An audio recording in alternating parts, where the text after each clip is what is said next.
the life of a fisherman you wouldn't understand. Something you can't feel on dry land. You gotta get your arms way up in a cage and set the hook on smallmouth bass, and then you'll understand. You gotta get your hands on a Shimano reel and a G-Loomis trying to bet you like what you feel. Step on the deck, give it a whirl. Hello, welcome to my world. What's going on, all you Facebook Live and YouTube Live fishing freaks? Be the first time we've talked to you guys in a while, and it looks like I am frozen. You're frozen, but it's a good look.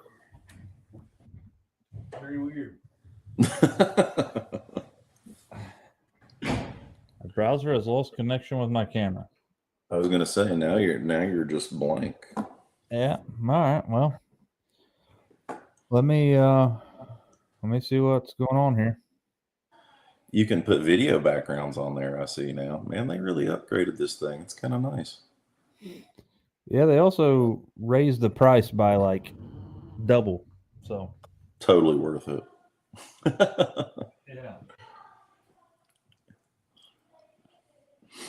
Is it your video camera or is it just the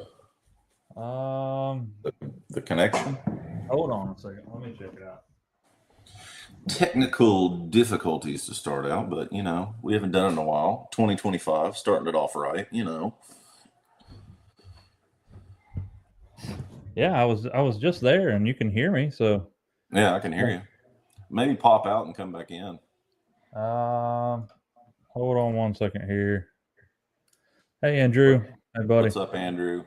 Hey man, sorry I'll be back on there in a second. I'm sorry to hear about your dad's passing. It's terrible. Been through it. It is not fun. So reach out to me if you want to there you go.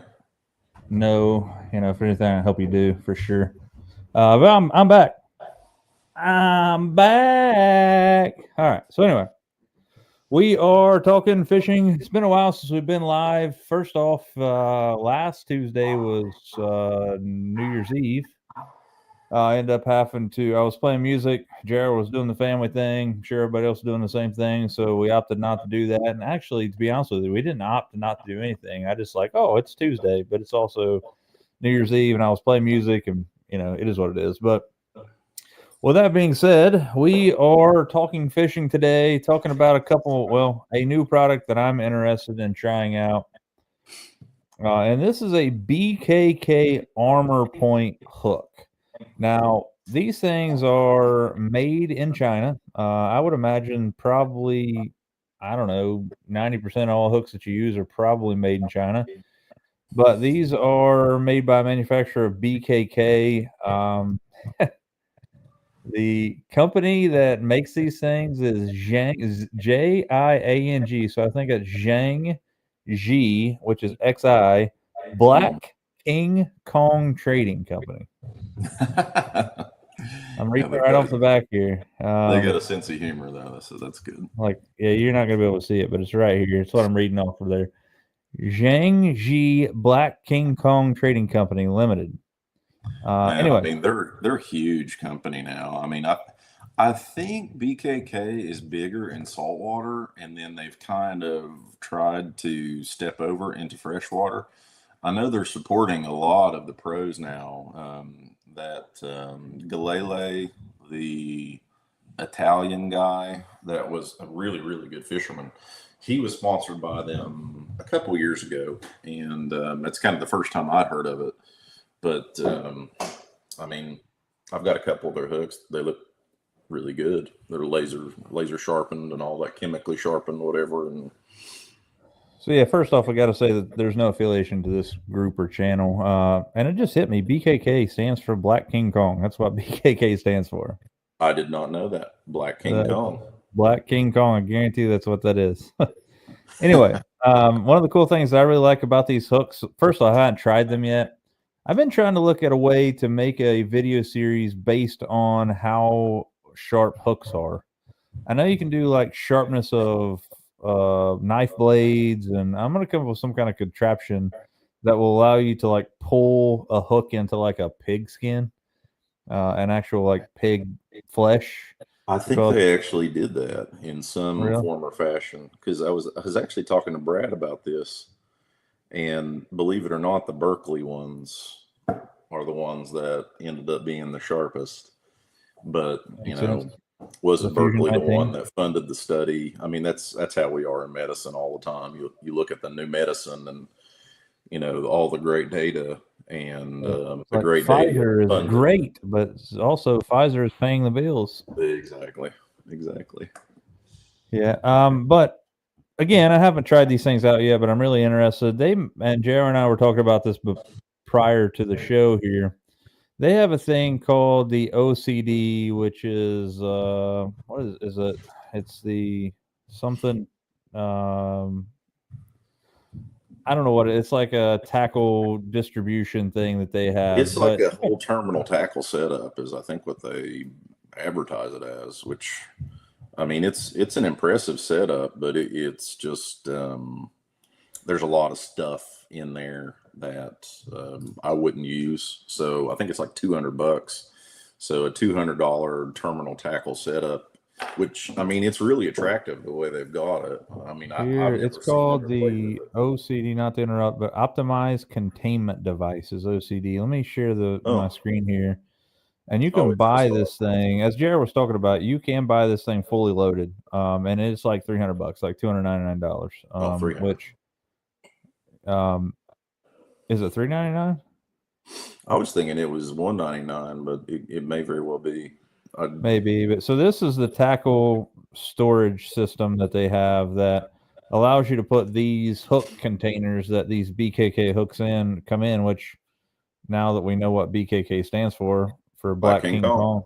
Kong, yeah, makes sense. So I'm sure they have this on here. Storage, OCD tackle storage. Oh yeah, we're the same. We're both doing the same thing. Yeah, so I'm trying to figure out here. I thought they had one. Yeah, $299. You're right. $300, fully loaded. So I always thought OCD was just an obsessive compulsive disorder. Was the reason why they put that on there, which I thought was really funny because if a person wants things disorganized, they obviously have OCD. Mark Hickey, what's up, buddy? Hope you're out there keeping everybody warm in this snowstorm we got going on here. And turns out there's another one coming this weekend. If you guys are in the Cincinnati or roughly in that area and you look for somebody to put a heating and air system in your house or get one fixed, check out Mark Hickey there around that area. He does do some traveling. But these little things here, if you guys, hey, Dino, what's up, buddy? These things come in. So this pack right here, I bought this, or I didn't buy this. I got this for Christmas. You guys are probably not gonna be able to see it, but the price tag on this thing is $5.99. There are 6 hooks in here. This is an offset worm, which I am not a huge fan about offset worm hooks. I normally use just a straight shank, or this is a wide gap. Sorry, I always like offset shank worm hooks, but the wide gaps I'm not a huge fan of. I have 6 packs of these things, everything from 3/0, 2 packs of 3/0, 2 packs of 4/0, 2 packs of 5/0 to give them a try. The thing that I really like about this is I'm going to buy one of those OCD optimized containment devices, as we know they're called now. These things, I'll just go ahead and crack one of these out of the package so I can show you guys more, a little bit better than just kind of explaining it to you. And again, these hooks, I can't imagine they're not going to be sharp, right? I mean, like they're going to be, what we already talked about a million times, sticky sharp. Oh yeah. So again, let's see if I can make my screen bigger here so you guys can maybe see this on this thing.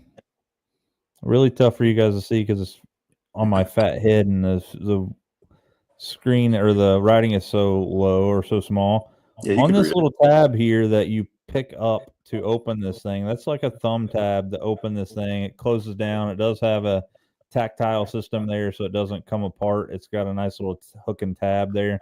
But there's this little thing right here that you can grab it and you can pick it up out of those boxes.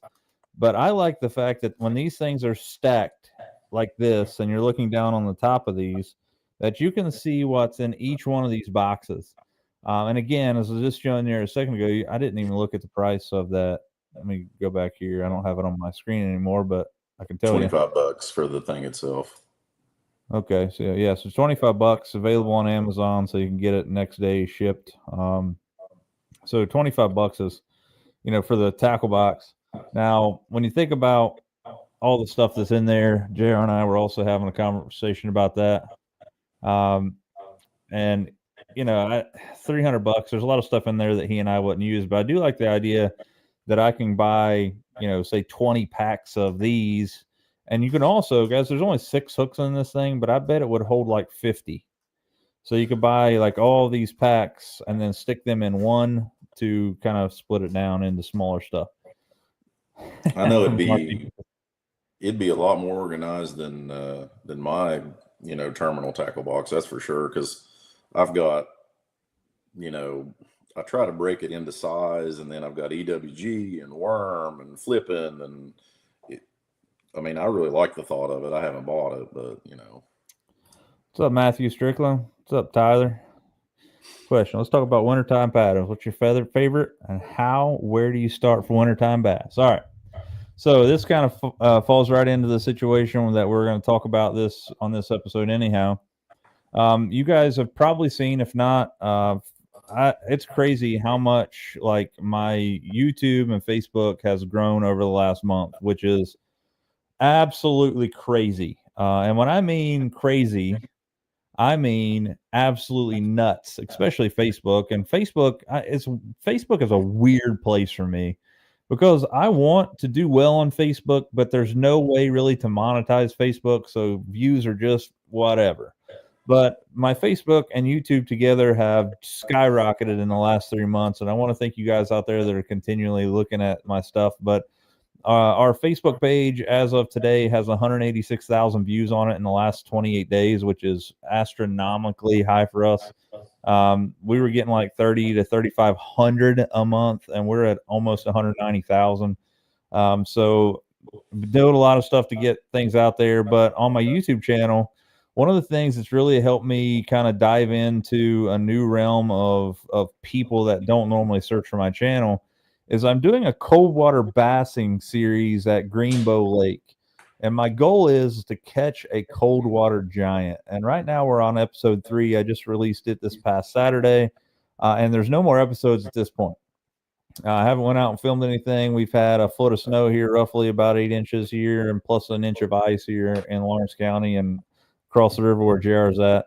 And it's just impossible to get out. Could I go out and brave the cold? Sure, I could. But you guys know that I'm OCD about my boat, and I hate getting salt and things on my boat and inside my boat. And my cover doesn't fit right now due to the new trolling motor. But with that being said, we're doing this. I'm doing this chasing a cold water giant series, and it is astronomically blew up. Like, it's crazy the amount of people that are on there, and it's awesome. Also kind of funny that I've never had this kind of like, I won't call it exposure, because it's really not exposure. 200,000 people is a lot, but in the grand scheme of things, it's not. But the haters are coming out of the woodwork, man. It's funny. I'll talk to you guys more about some of that stuff. I think we should do, JR, a what haters said each week. That'd be funny. But anyway, cold water bassing series, man. My number one, if it's cold, my number one bait to throw is definitely a jerk bait. That or a jig. Just depends on how cold the water is. I feel like with a jerk bait, there's so many different options that you can bring into kind of factor. One of those being the depth that you can choose. If we talk about the new Zumverno 95 SP from Shimano, that thing only claims that it will dive to 4 foot. Well, I'm here to tell you, with the use of forward-facing sonar and getting snagged with it a few times, with 12-pound Sunline FC Sniper fluorocarbon, it dives about 5 to 5.5, maybe even 6 foot, depending on how long of a cast that you can make. You could then go up to something like the 115 Zumverno, which is a deep diver version of that. Jared, do you remember how deep that one goes? It's just a couple feet. It's like 4 versus 6, so it's not a deep. It's still mid range at most. Definitely under 10. And then you can look at something like the Megabass 110+1, which is going to get you down a little bit farther.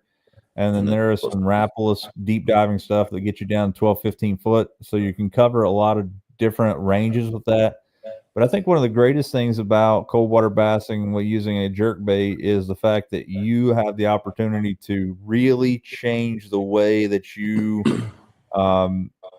retrieve that bait. Now you can, I'm talking about like jerk it a couple times and go check your email somewhere. And that's not my saying. That come from the Mark Zona show. You twitch it a couple times and literally, if you get a quality jerk bait, which first and foremost, quality jerk baits are not cheap. You're talking anywhere from like the Zoom Verno is like $18.99 all the way up to a Megabass is like sometimes $28 a piece, which is crazy to think about.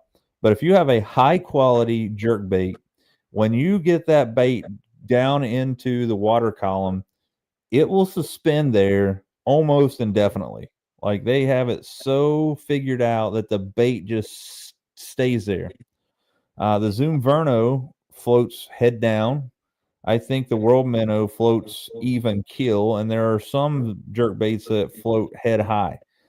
So if you think about all the stuff we talked about in the last 5 minutes, just about one bait, there's a ton of depths.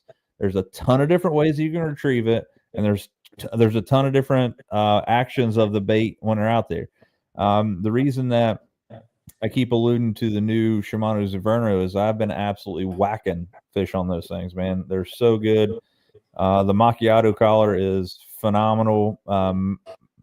Was it the Matt Pro Blue is a really good one. I don't think that they make a bad collar in it. It's a finesse style jerk bait. It's a lot smaller than the World Minnow or the Zoom Verno 115 SP, and it's smaller than the 110 Megabass. But they have a technology in them called Flash Boost technology, which is it's a thin piece of foil that's in the direct center of the bait.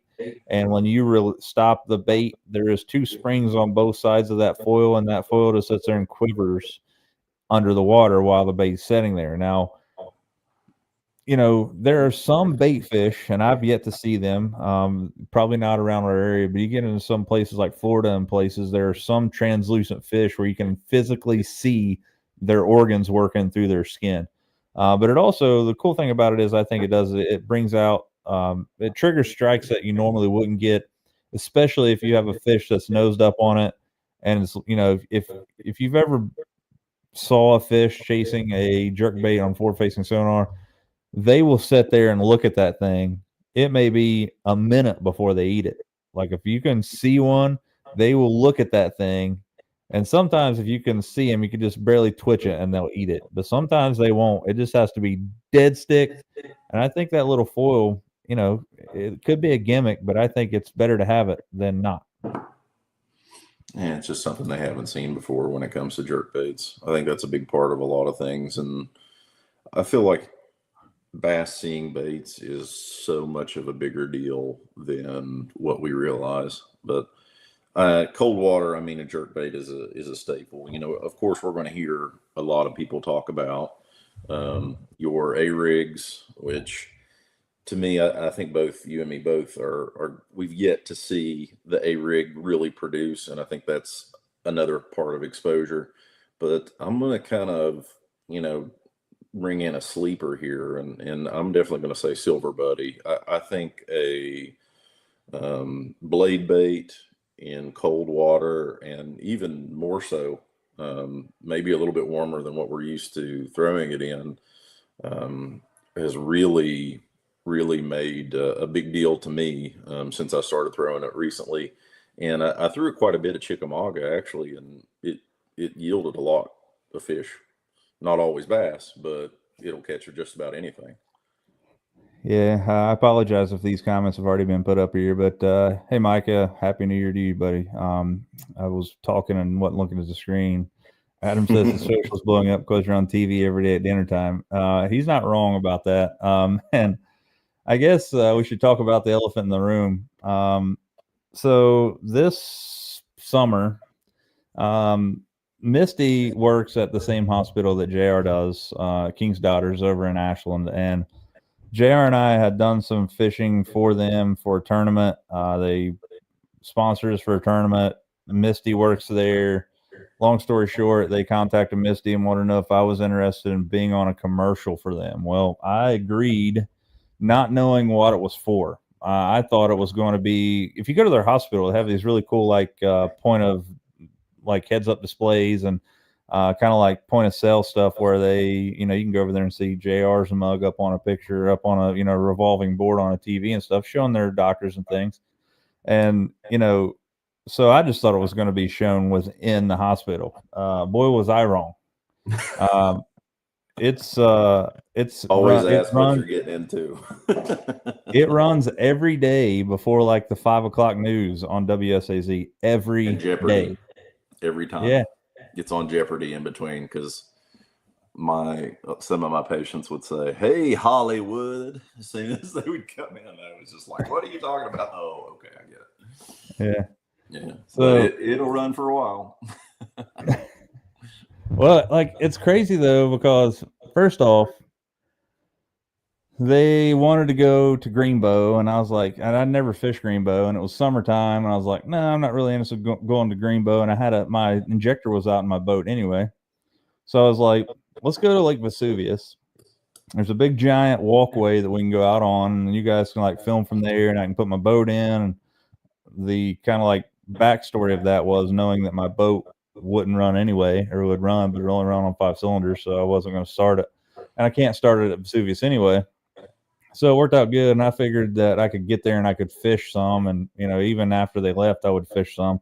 But it turns out they showed up at 8 o'clock like they were supposed to. I get there at 5:30 in the morning, and I fish from 5:30 until 7:30 in the morning. And right when they're pulling into the parking lot, I cast a jig up near the boat ramp, and I catch about a 13-inch bass. And I threw the thing back in before I thought about it. And I was like, that is the only bass that I'm going to catch here all day. No doubt. No doubt. So anyway, long story short, 5 hours later, I feel like SpongeBob, 5 hours later, they're getting off my boat. At one point, I had 4 dudes on my boat plus myself, a lighting guy, sound guy. There was 1 guy filming from the bank, 2 guys with cameras in my boat, and myself. It was like a whole production, man. I had to put my trolling motor on. You can see one of the shots on there where I'm driving my boat. Well, it's Lake Vesuvius. My motor's not running. My motor's out of the air or out of the water. I have my trolling motor on autopilot, and I'm acting like I'm driving. So, in case you're wondering, there it is. False advertisement. Jeez Louise. No, those guys actually, they do a great job. They're from Ironton. The guys that kind of run that stuff. I mean, Brad Bear was one of those guys. I actually taught his stepson in school a few years ago. So that's the deal, man. Greenbow Lake, and that's one of the things about this cold water series that I'm choosing Greenbow is that I'm kind of up in the air about choosing Greenbow. One, for the fact is, if I catch an absolute giant out there, it's going to be swamped every weekend. So there's another fella that's on YouTube. His name is Andrew, but he's the runner, the guy that runs Old Man in the Sea Productions, which is on YouTube, and he's local too, but he's a kayak fisherman. Well, I've seen him out there a few times since then. We've had some conversations. Matter of fact, the very first episode that you saw me on the Cold Water series, he and I are having a conversation. Well, last week I posted episode 3, and he messaged me on there on a comment. He's like, I was out there the week before, and he said there must have been 10 to 15 boats on the lake, and he said I guarantee you 90% of them was throwing jerk baits, which is what I absolutely smoked them on the week before. Now, do I have anything to do with that? Probably not, but I also may, because JR he and I were fishing out there in 2 separate boats the second week that I was out there, and some dude stopped him at the boat ramp. It's like, hey, that guy out there with that American flag on his boat, he's been really catching them out here. Yeah. I was like, yeah, that guy, I know him. He's a dude. I can't believe you even talked to that guy.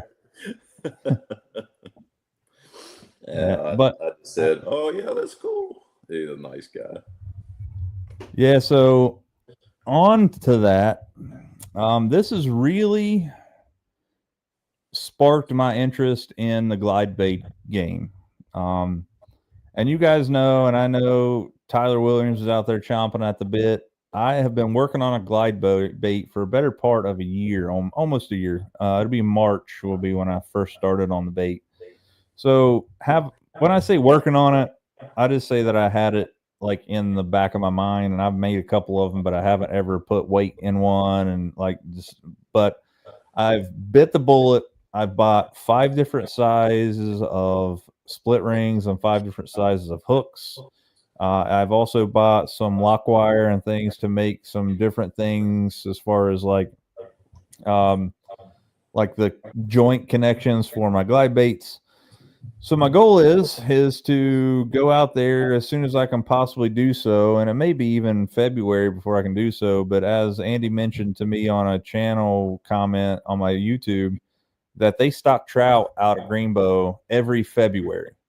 So maybe when they start putting all those fish back in there, and some of those fish are gonna, they're gonna naturally die because these are they're farm raised trout. They're going to be coming from cold water, going into cold water, and they will thrive eventually. But once the water starts getting warm, trout will die. There's just no way to, kind of for them to survive well. However, if you guys saw the Chasing a Cold Water Giant episode 2, I caught an absolute fish of a lifetime when it comes to a stocked rainbow trout. I caught one and I didn't weigh it, or I didn't measure it or weigh it. I wish I did. But I've done some research since then, and I don't think it's true unless they're super bleeding. I was told that if you caught a rainbow trout that was stocked in a lake, that you're better off just to keep them because they'll die anyway. And I was always under the impression that it was because you hooked them and they would die then. I don't think that's the case. I think that they're just talking about eventually the water get too warm and they'll die anyway. But I caught this trout that was 20, I guarantee it was 24 or 25 inches long, and it was like this thick through the back of the fish. It was probably a 5-pound rainbow trout. But the craziest thing about that is that I caught that thing on a Picasso jig in a treetop. Like, absolutely unheard of. Did you throw that back? Yeah. Oh, man. I'd have cut the loins off of that one. I'm not a huge fan of trout. Like, I love fish, but trout are one of the most flavored fish out there. It's like, yeah, you got to cook it right for sure. Yeah, so maybe like grilling it on cedar planks or whatever they do. I've never tried that. I think I just like the guy who fixed mine. He just like pan seared it with butter, and it was like not that great. First off, trout is like are nothing but like bones. Anyway, and you got to dig around it. But anyway, yeah, Huddlestons are cool. But my goal, hopefully, I kind of got sidetracked there. My goal is to make my own Huddlestons. Have my own brand of glide baits coming out, and maybe a flop. But you guys will see some of those coming up soon. Speaking of coming up soon, I know I'm getting off track here again, but the 18th, which is not this Saturday but next Saturday, we have the tackle swap for the at Spring Valley High School bass fishing team has their tackle swap meet again not this Saturday coming up, but next Saturday. And I will be there. I got a ton of these spinner baits on, ready to rock and roll. I probably have 100 of these things up and ready to go. I'll be packing those out there. Got some spinner bait or some buzz baits. Got some jigs and things. I'll be out there selling those things. These spinner baits are going to be $6 a piece. It's $1 more than Greg Drown sold them for, but they have a premium hook in them, so that's where the extra $1 comes in. Those will be there. Also, the little squeak buzz bait that Greg made for 100 years. I'll have some of those. I think we're going to call that the Firebird because we can't call it the little squeak because that wouldn't be fun. We can't call it the Phoenix because that's not good because it's a boat brand. So if you think about rising from the ashes, a Phoenix is also known as a Firebird. So we had some clever name for them figured out. What was it, Tyler? It was like I don't know. It was very similar to Little Squeak, but it was like synonymous. I don't know. It was like the Tiny Squealer or something. Yeah, Tiny Squealer. Yeah, but they'll be there again. I don't know what. Let me find this thing so I don't tell you wrong. I know it's. I believe it's $5 to get in. Let's see here. I always lose Micah this. brought that up with the Huddleston. I think it's really interesting and often overlooked, the difference between the tails on those glides and on the big swim baits. Like the Huddleston, a lot of their swim baits have more of the boot style tail, and I think about that and I wonder how big of a difference that makes. I don't know if any of you guys have experienced one working a lot better than another, than based upon the tail, but the Huddleston's tail is definitely different than any other bait that I've seen. Yeah, so I've never thrown. I thought a Huddleston was the big, like, I thought they were like wooden. I guess They guess have I'm all the wrong. brands. Like they're like a full brand now. I think they started out like that though. Yeah, I'm looking here. Sorry, I'm trying to find this message. One thing that this very small amount of Facebook and YouTube, I won't call it fame, but more exposure has caused me to get. I bet I get 20 messages a day on Facebook. So if you message me and I don't get back to you, it's not because I don't like you or I'm not trying to respond to you. It's probably the fact that it's just got shuffled into the mix. And I'm looking for this message from Kevin Dick right now to get you the dates and things. There we go. I finally found it. January 18th, 2025, Spring Valley High School main entrance, 8 a.m. to 4 p.m. Vendor tables are $10 each, which I will be there. I'm also going to. I'm going to have a bunch of stickers, some decals for On Another Line. They'll be free. You don't have to worry about paying for those. It is $5 entry fee for everybody. 8 years and younger is free, and they do give out door prizes hourly, but you must be present to win those. You're welcome to come out and hang out, enjoy some camaraderie with some like-minded people. If you have any questions, reach out to Kevin Dick. His cell phone number is 304-412-7636. But I will look forward to seeing you guys out there very soon. Yeah, PB Huddleston Green. has a ton of trout style baits, which is pretty interesting considering that's what Micah was talking about with Huddleston and taking one of those out there. But a lot of hollow bodies. Yeah, so my goal is, and so there's a fella that I've met through the show, and he's local to me. His name's Rick Perry. He's a follower of the show. Reached out to me recently on the series we're talking about, the Chasing a Coldwater Giant. He's wanting to know if I had ever thrown a glide bait there, and I told him that I was working on my own, but I hadn't had any of them done yet. And like, glide baits are a niche product, and it takes a lot of money to really get involved with glides. Because first off, you look at some glide baits, and I'm not talking about like Bass Pro glide baits where you can pick up for like $10 a piece that are 100%, they're made off the factory somewhere. I'm talking about handmade, one-off, hand-painted baits. They're anywhere from $150 to like some of the crazy ones. Like, I don't know that they ever sell any of them. Maybe they do.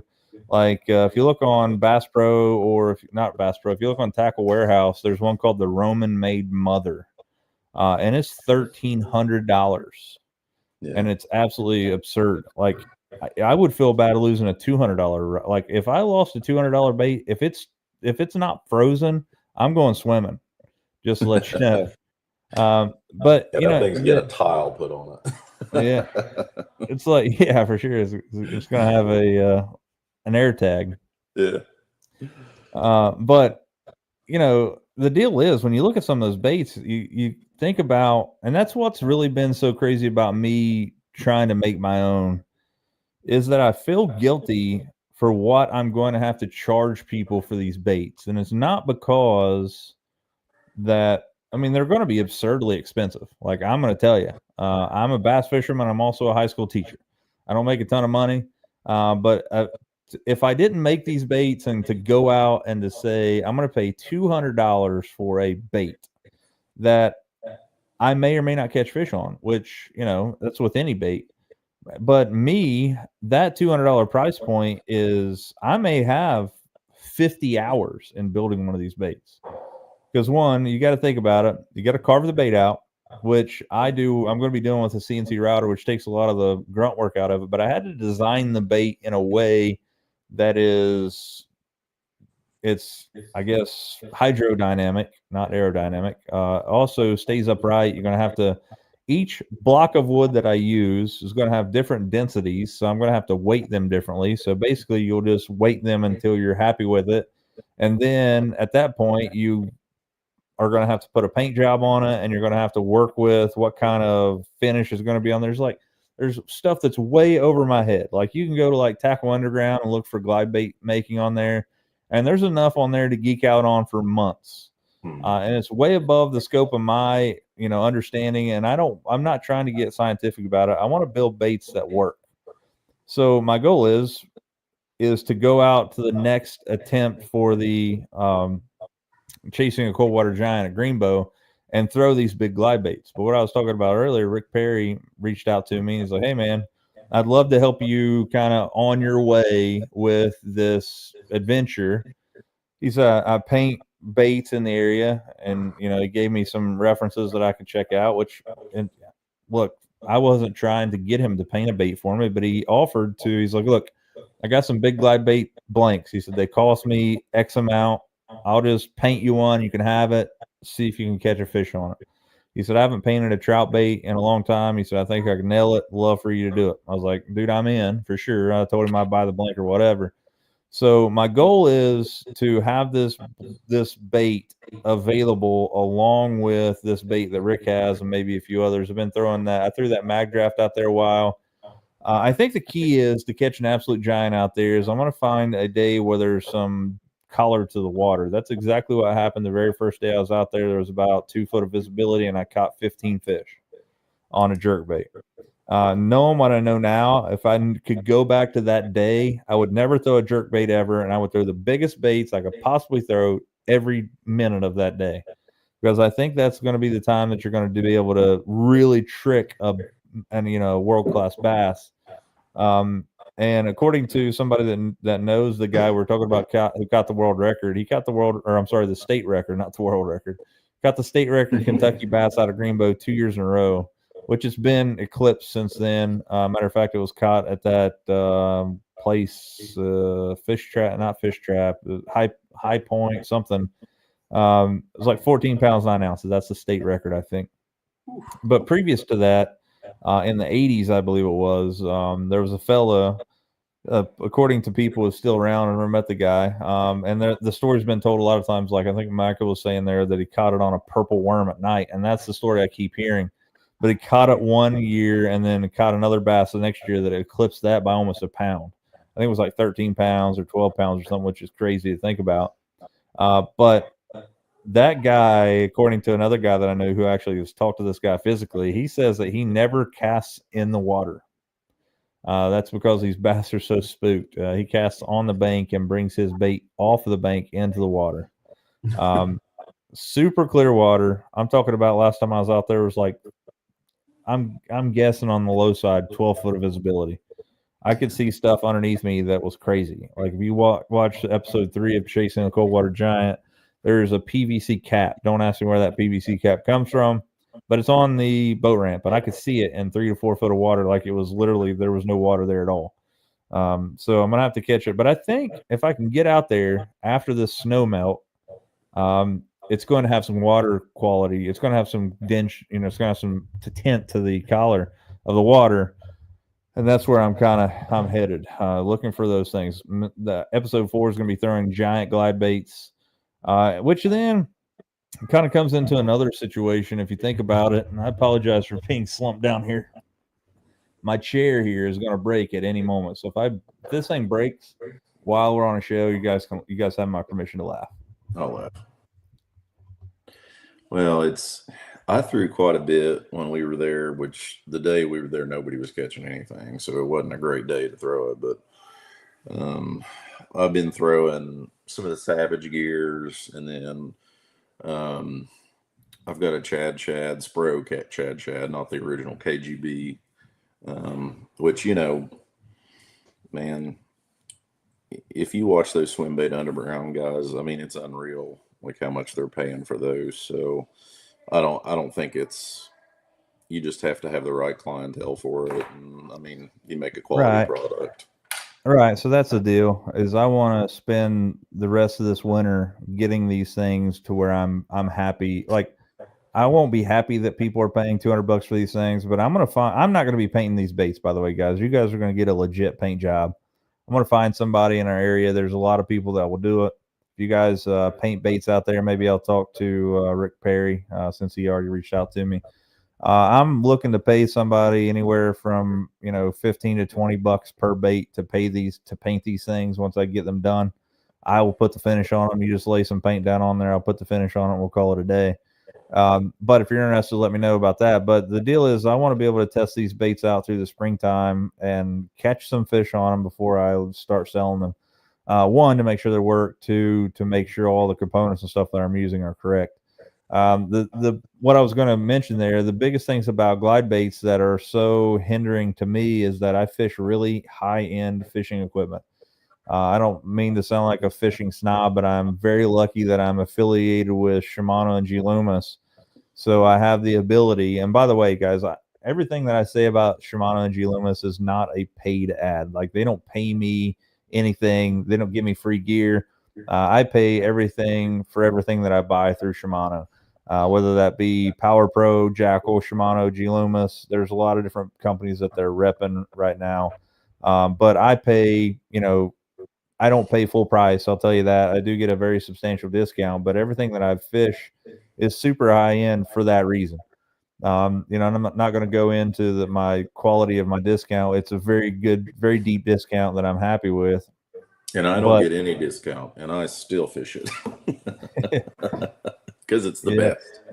It is good stuff. So when you think about that, right now I'm throwing my glide baits and big swim baits on a 906C CBR, which is a crankbait rod. It's IMX Pro. I feel like the tip is a little too spongy for bigger baits, bigger than like a Mag Draft. The next thing you step up into my rod series for big baits is going to be a 7-foot. It's a 7.6 extra heavy Poison Adrena. And that thing it's my frog rod, but that joker, I throw a Alabama rig on it. That thing's like a board. It's really light because it's Poison Adrena, but it's stiff as all get out. So that's going to be the other hindrance. Is like I want to throw all these big glide baits, but what rods do you throw them on? I mean, I feel like that I want to buy like a lower end Shimano Zodius or something like that I can get away with. I think the Zodius they got one that's like 7'11" swimbait rod. But they've got some real stiff rods, the Zodius series. I almost bought one, but I ended up going with a Temple fork instead. Which they don't make it anymore, but they have a Mag Heavy that I use for a rig and heavier glides, and then I have an old E6X G Loomis that I really like for bigger swim baits, like up to like 2 ounces. And then if it's above 2 ounces, I'm gonna have to throw it on the 8-foot really heavy TFO rod that I've got.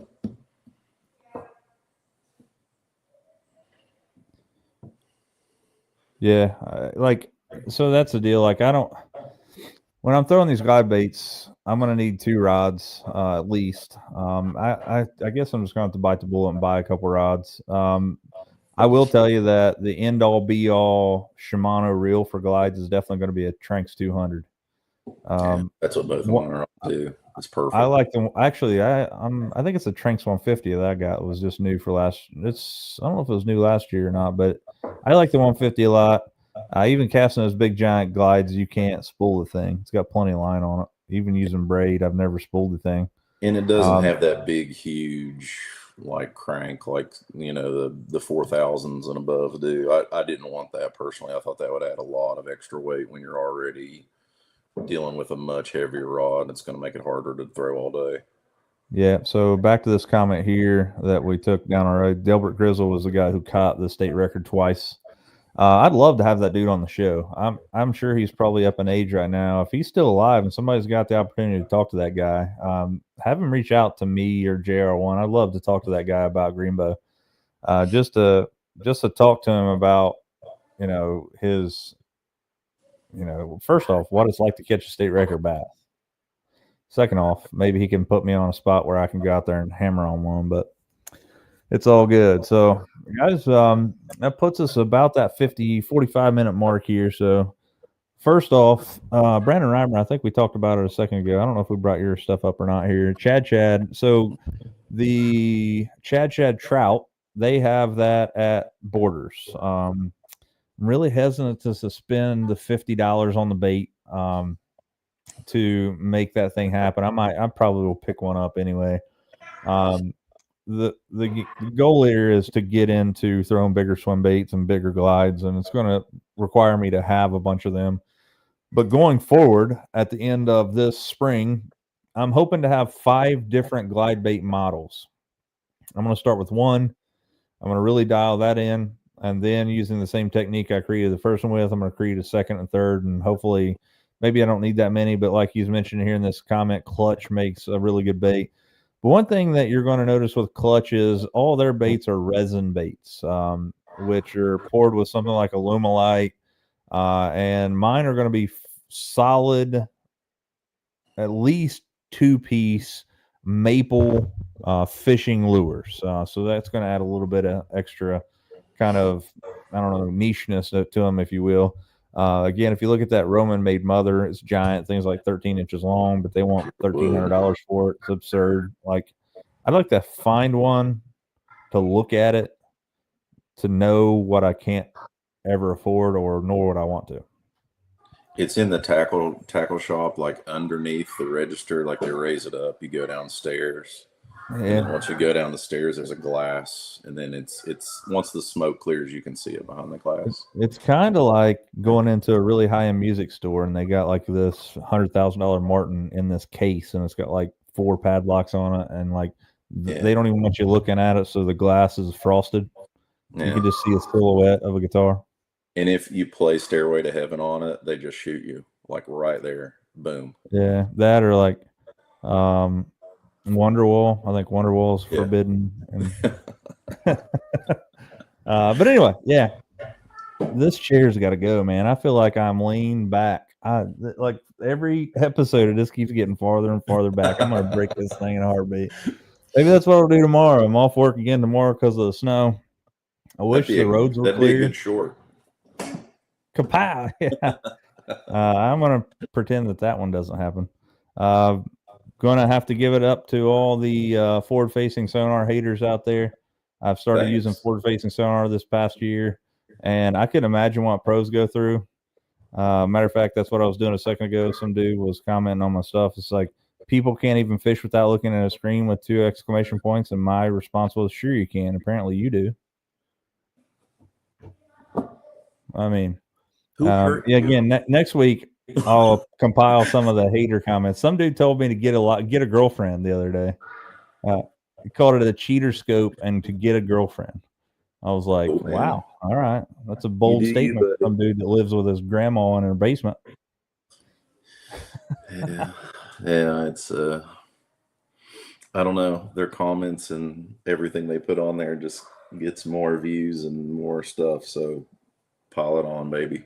Yeah, whatever. So anyway, with that being said, guys, thanks for watching this episode of Honor the Line Live. And like, I feel like I'm going into the basement. Look at this. Like, I've not done anything different. Like, it's crazy. Like, I'm seriously like, this thing is, I'm going down after this. I got to get off here before I die. But anyway, long story short, guys, you guys, thank you very much for your,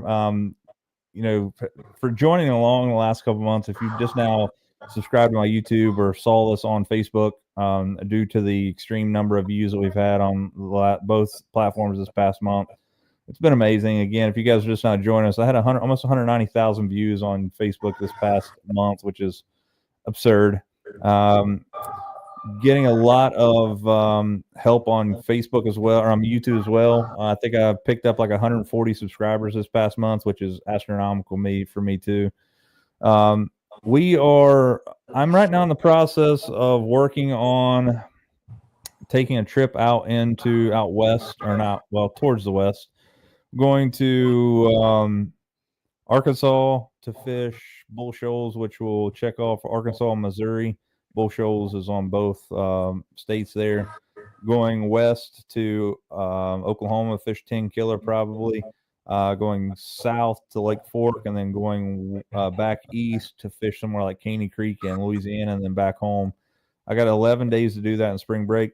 I've already picked up one sponsor for the trip. If you guys have a company out there that would like to have your company sponsored or show up down here below, one of those down there, like Malone's Marine, Borders, Picasso, etc., let me know.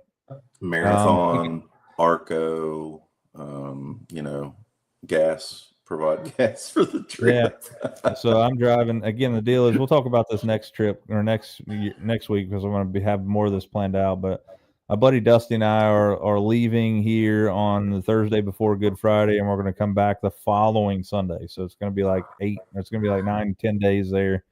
We're going to be on the road for like more than 2 days solid, like driving, which is crazy. But the goal is to make some content.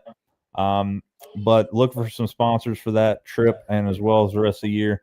So if you guys are interested in forking over some cash for that and having your company logo featured on every Tuesday night live show, let me know. We're also going to be talking about the sponsors for that trip on the week-long excursion that we have. So there potentially is going to be multiple videos made. It's going to be too much content. There should be an episode of On the Line for every day that I'm gone. So you should be looking at 7 to 8 different episodes. Goal is, you guys know, I've got a goal to catch a bass in all 50 states. This will allow me to check off Arkansas, Missouri, Oklahoma, Texas, and Louisiana. 5 states in one trip. Sleeping in the bed of my truck. Got a bottle of bourbon to take with me, Old Forester 1920. Those are for sipping nights when we catch PBs. And if you guys have any ideas on what we could talk about, what you would be interested in seeing a video, I think that's important. I mean, I think a lot of the ideas that we've had are just things that we've been kicking around and just saying, I haven't seen one of these before. Like, we're talking a lot about, reel and rod cleaning and management right now. I know me and Tyler both are kind of going nuts with it being so cold and snowy and not being able to fish, or, feel like we can really talk about experience rather than talking about, theory. But definitely give us some ideas, and that way we can kind of come forth with what you suggest. That's right. So, Larry, I know we've talked about that in the past, but I'll talk to you more about it. I'm leaving in March, or April. Sorry, it's right before Easter, so I'll get with you.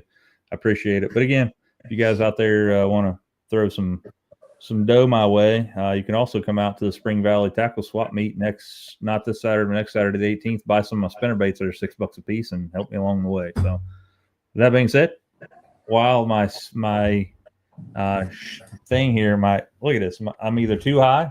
I feel like Wilson, but I feel like reverse Wilson. Reverse Wilson, yeah. Or too low. So with that being said, guys, Fred, thanks for your support, man. You've been monumental in the success. It's been crazy. I appreciate you guys so much. It's been a lot. So still cranking out good content, and if you guys want to see something, let us know. JR and I will try our best to get out there and get it. And if you're on my Facebook page, I apologize that you see posts every day, but 190,000 views. Apparently, I'm doing something right. I enjoy it. That being said, guys, we will see you next week. Same bat time, same bat channel here on Another Line. You guys know the routine. If you guys can, get out there and lean on them. We'll see you next time on Another Line. Well, there it is. Thank you for tuning in to this episode of On Another Line Live.